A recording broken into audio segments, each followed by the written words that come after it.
Tokratni recept bo malo drugačen. To pomarančo bom dal snemalcu.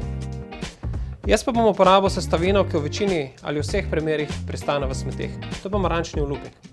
Vsi vemo, da so pomaranče bogat vir hranil. Le malo ljudi pa ve, da so užitni tudi pomarančni olupki. In tokrat se bom poigral z njimi. Ne verjamete? Olupke najprej zrežemo na rezine. Pri tem bodite pozorni, da uporabljate samo pomaranče ekološke pridelave. Nato damo olupke v kozico, jih prelijemo z mrzlo vodo.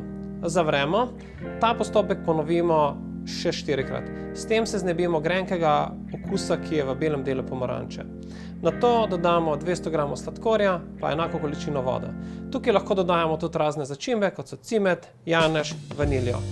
Vse skupaj na nizkem ognju kuhamo približno 20 minut.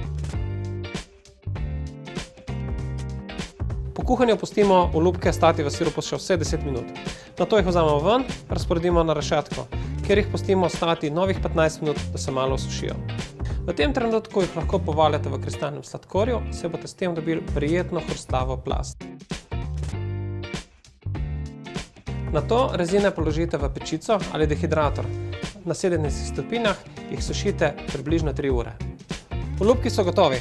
Jaz jih najraje namočim v čokolado in s tem dobimo odličen sladek prigrizek. Si kdaj mislil, da boš užival v pomarančnih olupkih? Poizkusi, ne bo ti žal in s tem naredi še nekaj dobrega za okolje. To je to.